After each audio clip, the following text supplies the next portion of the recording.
Hey, Carl, yeah, it's an 89-page decision. It is 6-3, and it is a big win, arguably, for the fossil fuel industry. The Supreme Court of the United States overturning an appeals court ruling that gave the EPA power to effectively decide on its own what type of emissions rules can be enforced federally. It's a bit of an obscure case. It actually came up from a 1970s law called the Clean Power Plan, which was never enacted, by the way, but in a 6-3 decision led by Chief Justice John Roberts, the Supreme Court overturned a decision giving the EPA more power. So effectively, this is a win for coal and for the fossil fuel industry. What was decided, however, was not that the EPA has no power to make a ruling, but effectively that the EPA's power is limited in scope. That's what this was about. And I'm going to read you, forgive me for having to read it. It's an 89-page decision here. Here's what Chief Justice John Roberts had said. Capping carbon dioxide emissions at a level that will force a nationwide transition away from the use of coal to generate electricity may be a sensible, quote, solution to the crisis.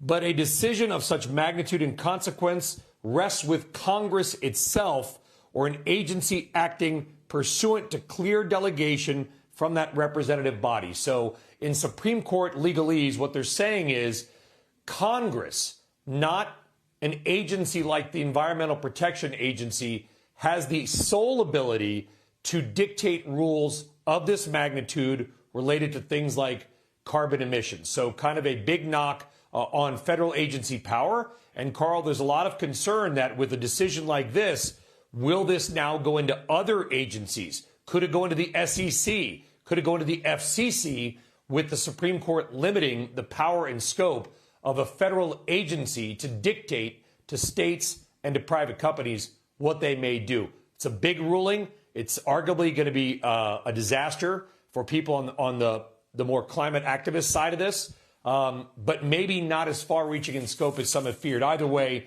a big win, arguably, for the fossil fuel industries related to carbon emissions.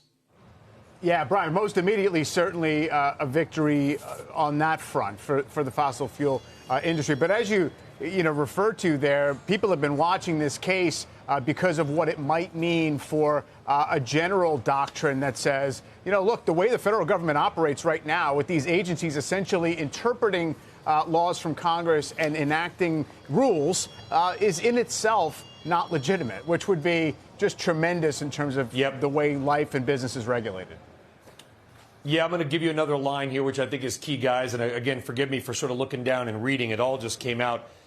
We declined to uphold the EPA's claim of unheralded regulatory power over, quote, a significant portion of the American economy. So there is the Supreme Court, led by Chief Justice John Roberts, effectively saying the EPA has power, but it does not have unheralded regulatory power, their words, over a significant portion of the American economy. And this portion of the economy, guys, is related to their ability to clamp down and effectively force, in some ways, a switch from certain types of power generation, in this case, coal. That's what this was brought forth from.